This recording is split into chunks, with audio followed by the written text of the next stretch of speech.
Dan Walker was met with backlash online following his interview with Prime Minister Boris Johnson on Tuesday's BBC Breakfast. Joining the Conservative Party conference on Tuesday, Dan Walker met with Boris Johnson to talk through the cuts to universal credit, living wages, the fuel shortage crisis and violence against women. However, the BBC Breakfast host was met with a backlash online, with many viewers insisting he did not hold the Prime Minister to account. Introducing Johnson, Walker began, "Delighted to say, as promised, we are joined by Prime Minister Boris Johnson. Thank you for being with us today. We asked our viewers 4 questions for you yesterday. Lots coming in about the big subjects you are dealing with at the moment. Many of them about the cost of living. We know it's going to be a difficult winter for many people. What do you say, for example, to the teacher whose salary is £30,000? It's been frozen by the government this year, effectively factoring inflation. They are going through a pay cut.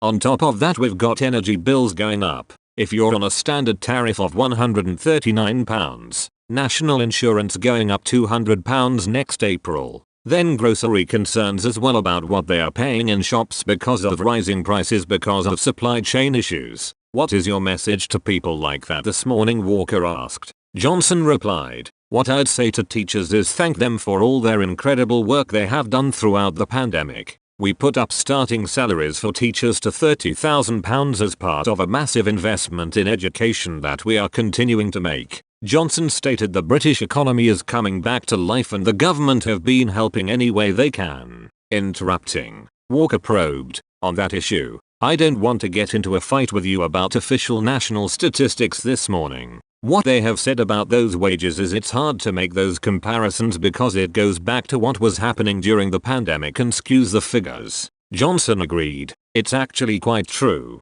Wages overall are rising and have been for the last year or so. Wages have been rising in a way they haven't been rising." Walker cut in, "Okay, but what the evidence is saying is that's a difficult comparison to make because you're comparing it to the pandemic and now you're comparing it to the other side of that." It wasn't long before viewers took to Twitter to express their anger over the interview. Julian O'Neill wrote, "Boris Johnson invited onto BBC Breakfast for nice, enjoyable natter. The country is a mess, and many people's lives will be a misery over the coming months. I'd like to see a bit more challenging of the PM's nonsense." Alistair Jones added, "Dan Walker, teachers' wages have frozen. Boris Johnson, we have seen massive wage growth in the economy. BBC Breakfast should challenge the PM, especially when he avoids the question, and, in fairness, Dan Walker tried, but Johnson repeatedly avoided the questions. BBC Breakfast, ever wonder why you are the only breakfast broadcaster being given an interview?